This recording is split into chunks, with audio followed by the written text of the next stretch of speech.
Et rien de plus, très bonne nouvelle, famille culée. Likez et abonnez-vous à la chaîne pour tout savoir sur le Barça. Dans cette vidéo, nous avons une énorme révélation sur le Barça. Mais avant cela, nous devons parler d'autres sujets très importants concernant notre club bien-aimé. Passons au premier.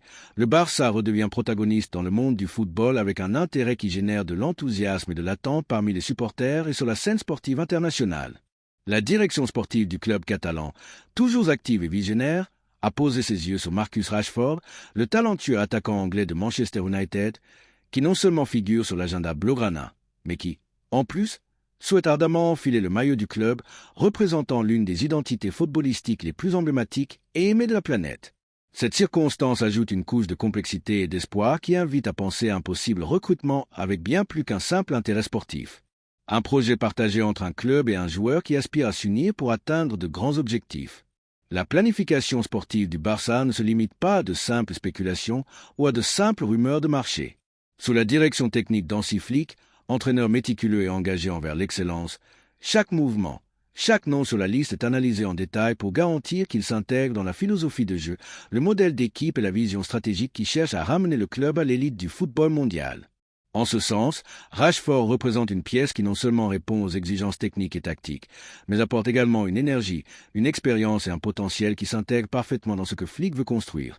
Une équipe agressive, dynamique, qui combine le talent avec le travail et aspire à se battre pour tous les titres. L'attaquant anglais est un footballeur aux qualités qui le rendent unique. Sa vitesse explosive, son habileté pour le dribble et le débordement, sa capacité à marquer et sa polyvalence pour jouer aussi bien sur les ailes qu'au centre de l'attaque, ce qui en fait un élément extrêmement versatile. Ces attributs sont particulièrement valorisés dans un système qui mise sur la mobilité et le déséquilibre, où le travail collectif est renforcé par la qualité individuelle pour surpasser les défenses adverses. Flick a analysé en détail le profil de Rashford, ses statistiques, son impact dans les matchs clés et a conclu que son incorporation pourrait signifier un saut qualitatif important pour le Barça. Au-delà de l'aspect purement sportif, la disposition du joueur lui-même marque une différence cruciale. Marcus Rashford a manifesté à son entourage son désir de jouer pour le Barça. Pour un jeune footballeur talentueux et affamé de succès, faire partie d'une institution comme le club catalan n'est pas seulement un rêve, mais un objectif réel qu'il est prêt à poursuivre. Cet enthousiasme ajoute une valeur intangible à la négociation. La motivation du joueur pour s'adapter, pour performer au maximum et pour s'intégrer dans une équipe avec un style et une culture footballistique très particuliers. La passion que Rashford ressent à l'idée de porter le maillot bleu et grenat peut faciliter son processus d'adaptation et augmenter ses performances, des facteurs que le club prend très en compte. Manchester United, de son côté, est prêt à écouter les offres. Avec le changement d'entraîneur et de projet sportif, le club anglais considère que Rashford a besoin d'un nouvel environnement qui lui permette de grandir et de montrer tout son potentiel. Le montant évoqué pour son transfert est d'environ 40 millions d'euros, une somme significative, mais qui, bien gérée, pourrait être assumable par le Barça. La formule préférée par l'entité catalane est celle d'un prêt avec option d'achat, ce qui permettrait d'incorporer le joueur sans un impact économique excessif immédiat, tout en évaluant son adaptation et sa contribution à l'équipe. Cette stratégie financière reflète la prudence du club après des années de difficultés économiques, ainsi que son désir de ne pas renoncer à des opportunités sportives précieuses. Sur le plan tactique, Rashford peut apporter une nouvelle dimension à l'attaque du Barça. Sa capacité à générer du danger tant par ses mouvements entre les lignes que par ses débordements sur les ailes peut ouvrir des espaces pour ses coéquipiers et créer des situations de supériorité numérique. De plus, sa puissance physique et sa résistance lui permettent de soutenir un rythme élevé pendant tout le match, un facteur clé dans les systèmes qui exigent une pression constante et des transitions rapides. Flick, qui valorise beaucoup la capacité physique et l'intelligence tactique de ses joueurs, a exprimé dans différents cercles que Rashford pourrait être fondamental pour imprimer le rythme et l'agressivité dont l'équipe a besoin. La dimension humaine et sociale de Rashford est également un aspect mis en avant par le club. Au-delà de sa qualité technique et tactique, c'est un joueur avec un profil de leadership et d'engagement qui transcende le terrain de jeu. Son travail dans des causes sociales et son image positive en font un modèle à l'intérieur et à l'extérieur du vestiaire.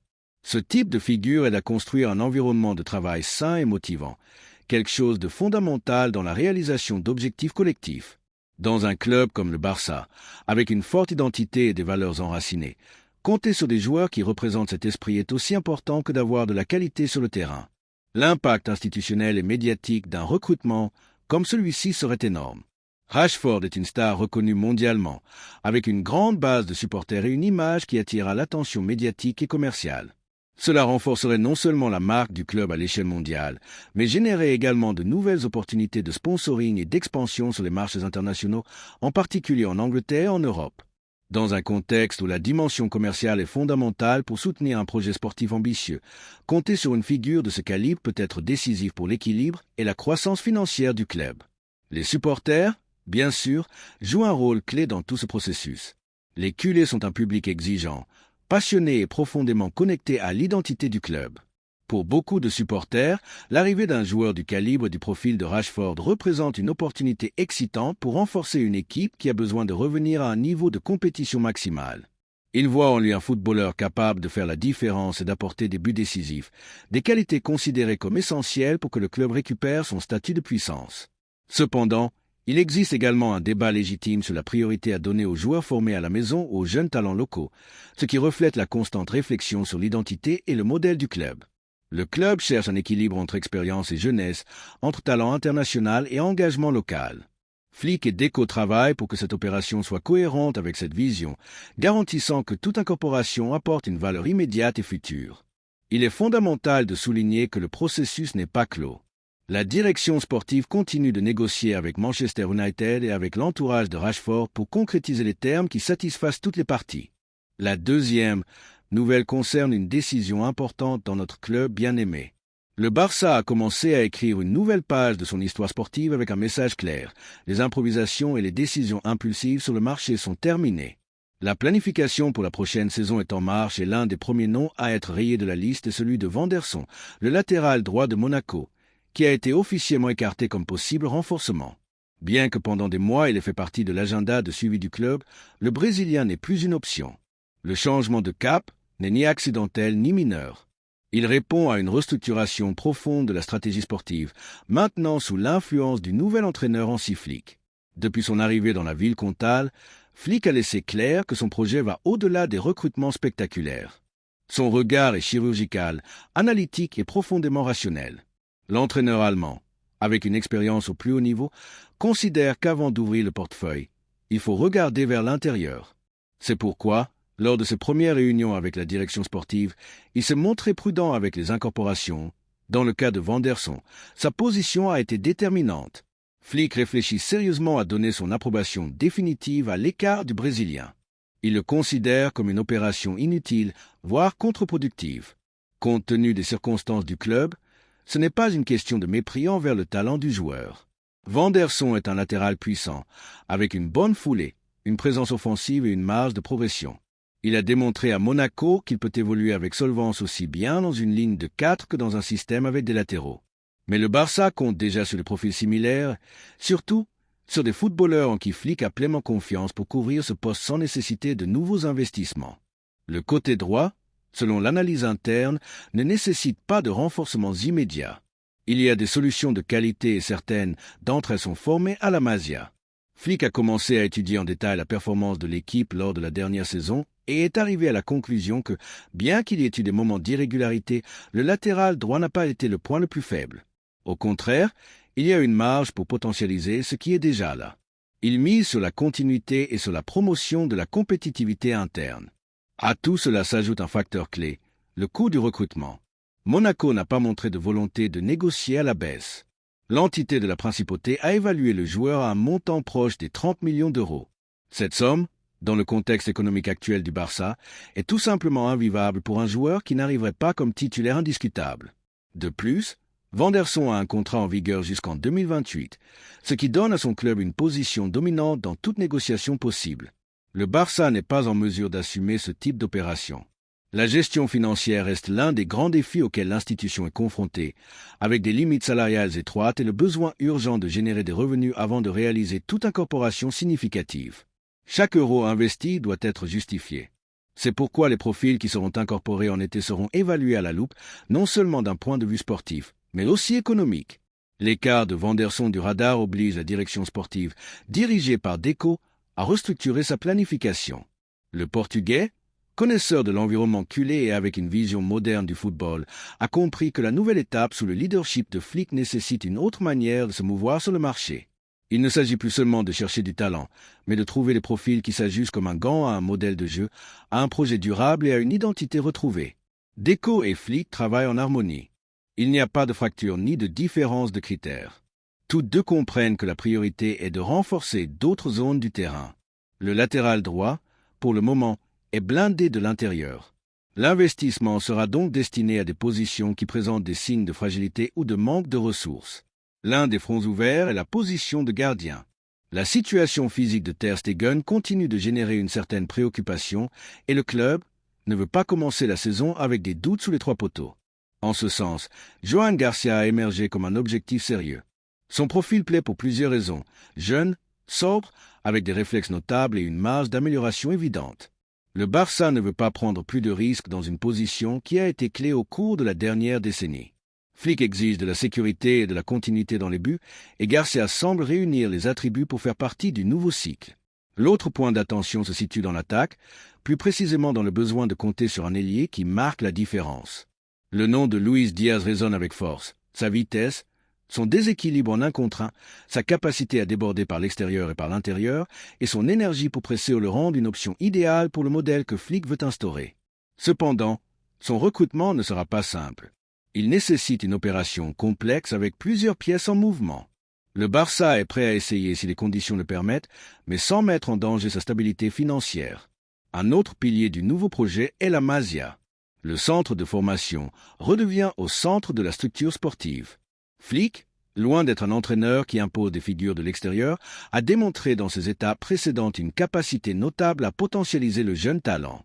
Son passage par la sélection allemande et par le Bayern de Munich a été marqué par une gestion intelligente du vestiaire et par l'intégration naturelle de jeunes promesses. À Barcelone, il a déjà laissé clair qu'il pense faire de même. Le message est clair. S'il y a du talent à la maison, il sera utilisé. Les jeunes auront des opportunités réelles, et cela explique aussi la décision de ne pas recruter Vanderson. Chaque nouveau joueur qui arrive dans le vestiaire doit offrir un saut qualitatif évident.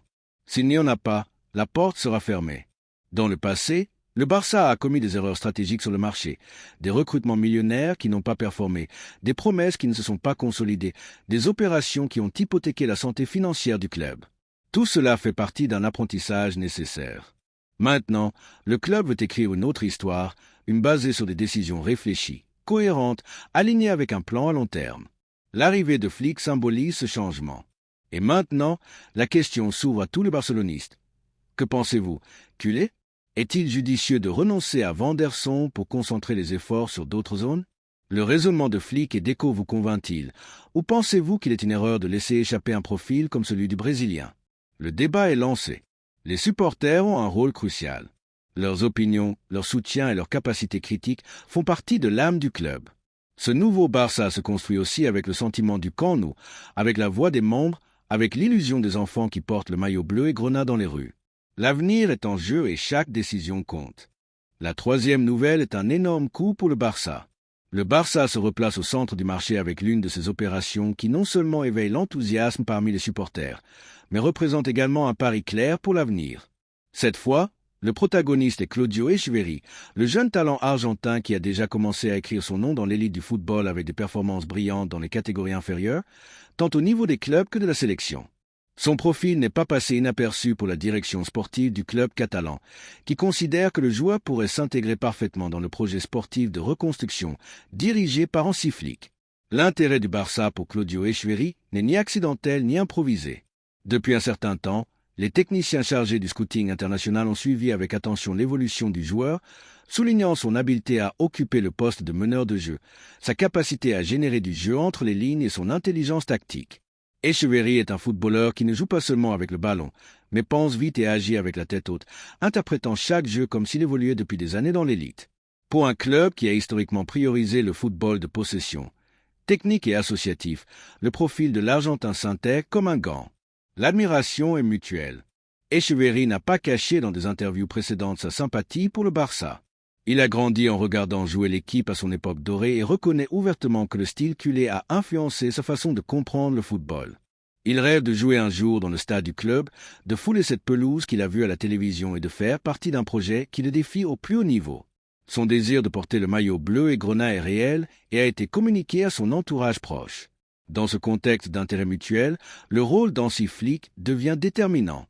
L'entraîneur allemand qui est arrivé sur le banc avec une feuille de route claire et une vision à moyen terme, c'est que pour reconstruire le Barça, il a besoin non seulement de talents confirmés, mais aussi de jeunes affamés, avec du caractère et de la qualité. Flick ne recrute pas des noms, il recrute des profils. Son expérience en tant que sélectionneur allemand et entraîneur de l'un des clubs les plus exigeants d'Europe lui a appris à détecter des footballeurs qui peuvent être modelés dans le système, qui s'adaptent à une idée de jeu sans perdre leur essence individuelle. Selon des sources proches du staff technique, Flick a déjà reçu des rapports sur Echeverri et son évaluation est positive. L'entraîneur réfléchit sérieusement à donner le feu vert à l'opération, conscient qu'un footballeur de cette qualité et avec cette marge de progression peut devenir un atout stratégique pour le club. L'Allemand est méthodique dans ses décisions et ne se précipite pas, mais il ne doute pas non plus lorsqu'il trouve une pièce qui peut ajouter de la valeur à la fois immédiatement et à l'avenir. La situation d'Echeverri, qui actuellement ne compte pas de minutes de jeu au Manchester City, et la possibilité d'un prêt bien géré représentent une opportunité que le Barça analyse en détail. Manchester City, de son côté, n'est pas fermé à l'idée d'un prêt, tant que la destination garantit aux joueurs la continuité, le protagonisme et un contexte compétitif de premier niveau. Le club anglais est conscient qu'Echeverri a besoin de minutes pour continuer à grandir et ne les trouvera pas dans un effectif rempli de stars où chaque minute est disputée au maximum. La possibilité que le Barça entre dans la course change complètement le panorama, non seulement en raison de la dimension du club, mais aussi de ce qu'il représente comme environnement formateur, de la qualité du staff technique. C'est ici que commence la partie la plus complexe, les négociations. Le Barça, toujours affecté par des restrictions économiques et par la surveillance du fair-play financier, ne peut pas se permettre d'erreurs. Chaque euro compte, mais cela ne signifie pas qu'il n'y a pas de place pour des manœuvres intelligentes. La direction technique explore des formules créatives comme un prêt avec option d'achat non obligatoire, un prêt avec des variables liées à la performance, ou même une incorporation progressive qui permette au club d'assumer le coût de manière échelonnée. Sur le plan sportif, l'arrivée d'Echeverri permettrait d'élargir les options dans le milieu de terrain offensif, une zone clé dans le système de Flick. L'Allemand exige de la mobilité, la rupture des lignes et de la verticalité, mais aussi de la pose, du toucher de balle et du contrôle. Echeverri peut offrir tout cela, en plus d'une mentalité compétitive peu commune chez les joueurs de son âge. Son style rappelle en partie les grands meneurs de jeu qui sont passés par le club au cours des dernières décennies. Sans faire de comparaison directe, sa capacité à décider des matchs avec une action, une passe filtrée ou une conduite agressive en fait une arme précieuse. D'un point de vue institutionnel, l'incorporation d'un jeune Argentin avec une projection internationale représente également une manœuvre stratégique. Cela renforce la présence du club sur le marché sud-américain, une région historiquement liée aux grandes figures du club, et génère une connexion émotionnelle avec une base de supporters mondiale qui suit chaque pas de ses talents émergents. Echeverri n'est pas seulement un joueur, c'est une histoire qui se connecte avec l'essence du Barça. Maintenant, que pense la base de supporters? Est-ce que Claudio Echeverri est un renforcement nécessaire à ce moment, ou le club doit-il concentrer ses efforts sur d'autres positions plus urgentes? Le débat est sur la table et il est légitime. Certains considèrent que le club doit prioriser les footballeurs formés à la Masia, qui connaissent le style et méritent des opportunités. D'autres, en revanche, voient en Echeverri une pépite qui ne peut pas être laissée échapper, un investissement qui peut porter ses fruits tant sur le plan sportif qu'économique. Dans tous les cas, l'arrivée d'Echeverri serait une démonstration d'ambition, mais aussi de planification. Le club ne veut pas répéter les erreurs du passé, où des recrutements précipités et sans ajustement tactique ont généré plus de problèmes que de solutions. Maintenant, chaque mouvement est mesuré.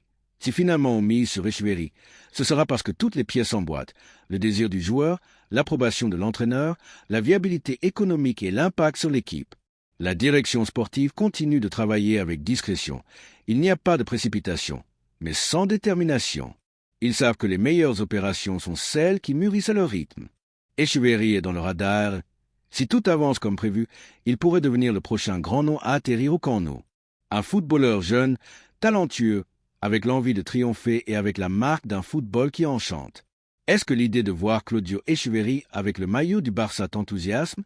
Penses-tu que c'est le profil dont nous avons besoin pour continuer à construire une équipe compétitive, avec une identité et de l'ambition? Ou considères-tu qu'il y a d'autres priorités à aborder avant? Ton opinion compte, car ce club se construit aussi à partir du sentiment de ceux qui le vivent chaque jour. Laisse-nous ton impression. Oui ou non à Claudio Echeverri au Barça?